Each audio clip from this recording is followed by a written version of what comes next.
In a tranquil village nestled between towering mountains and serene rivers, there lived a wise Zen master named Kato.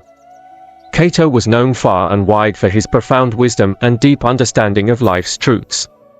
His humble dwelling was a simple hut surrounded by a flourishing garden, where students from all walks of life would come to learn the secrets of inner peace. One bright autumn morning, a young man named Haruto arrived at the master's doorstep. Haruto was troubled and weary from the burdens he carried, seeking answers to the endless suffering he had experienced in his life. After bowing respectfully, Haruto spoke with a voice heavy with despair. "Master Kato, I have lost my parents, my wealth has dwindled, and my heart is filled with sorrow. Nothing in my life seems to stay the same. Everything I hold dear slips away, leaving me in constant pain. How can I find peace when everything is so uncertain?" Master Kato listened intently, his eyes filled with compassion. He invited Haruto to sit with him in the garden, where the soft rustle of leaves and the distant murmur of the river created a soothing atmosphere. After a moment of silence, the master spoke. "Haruto, what you are experiencing is the natural rhythm of life, the law of impermanence. Nothing in this world remains unchanged, and it is in accepting this truth that we find peace." Haruto looked confused, his brow furrowed. "But master, how can I find peace in losing everything I cherish? How can I accept that nothing lasts forever?" Master Kato smiled gently and said, "Let me tell you a story, one that may help you understand the nature of change. Long ago, there was a powerful river that flowed through a vast forest. The river was full of life, its waters clear and pure, and it brought nourishment to all the creatures that depended on it. However, as time passed, the river noticed that its path was being blocked by a large stone. The stone was immovable, steadfast in its place, and it diverted the river's flow, causing the water to slow down and become murky. Frustrated, the river spoke to the stone, "Why do you stand in my way? I have been flowing freely for ages, but now you disrupt my journey. Why won't you move?" The stone, calm and unmoved, replied, "I have been here long before you arrived, and I shall remain here long after you are gone. You may flow around me, but I will not budge. I am strong and enduring, while you are ever-changing." The river, angered by the stone's stubbornness, decided to confront it. "You may be strong now," the river said, "but nothing lasts forever. I may be ever-changing, but it is in my nature to adapt and transform. Over time, even the mightiest of stones can be worn away by my gentle, persistent flow." The stone scoffed at the river's words, confident in its unyielding nature. Years turned into decades, and the river continued to flow around the stone, never ceasing in its journey.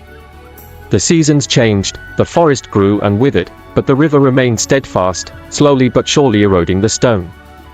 One day, after many years had passed, the stone began to notice something. It had become smaller, smoother, and its once sharp edges were now rounded. The river's constant flow had worn it down, reshaping it bit by bit.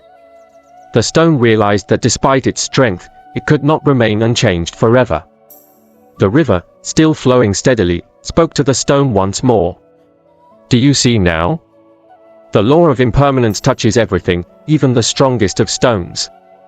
Change is inevitable, and it is through accepting this truth that we find harmony with the world around us."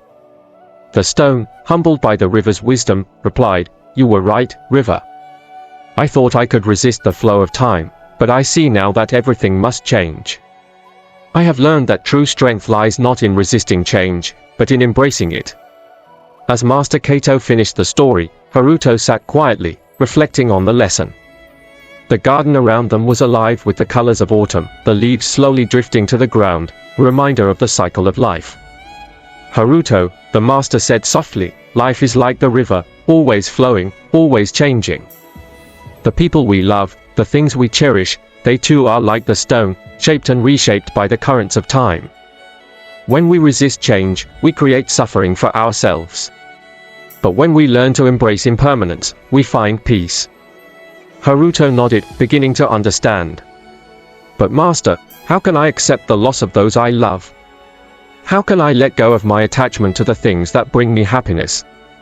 Master Kato picked up a leaf that had fallen from a nearby tree and held it in his hand.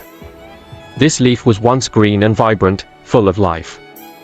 Now it has turned golden and is ready to return to the earth. Its time has come, and it must let go. We too must learn to let go when the time comes, for clinging to what has passed only brings sorrow. Instead, we should cherish each moment, knowing that it is fleeting, and find beauty in the ever-changing nature of life. Haruto gazed at the leaf in the master's hand, realizing that he had been clinging to the past, unable to accept the natural flow of life. He felt a sense of release, as if a heavy burden had been lifted from his heart. "Thank you, Master," Haruto said, bowing deeply. "I understand now. I will strive to live in harmony with the law of impermanence, accepting that change is a part of life." Master Kato smiled warmly. "Remember, Haruto, that every ending is also a beginning. Just as the river flows on, so too does life continue, bringing new experiences, new joys, and new challenges. Embrace the present moment, for it is all we truly have." With these words, Haruto left the master's garden, his heart lighter and his mind clearer. He no longer feared change but welcomed it as a natural part of life's journey. And as he walked away, the wind carried the last of the autumn leaves into the air, a gentle reminder that everything changes, and nothing remains the same. In the years that followed, Haruto returned to visit Master Kato many times, each time gaining a deeper understanding of the law of impermanence. He became a wise and compassionate man, sharing the master's teachings with others who struggled with the uncertainties of life. And so, the wisdom of the Zen master spread far and wide, helping countless souls find peace in the ever-changing world. The village by the mountains and rivers continued to thrive, its people living in harmony with the flow of life, accepting the truth that everything changes, and nothing remains the same.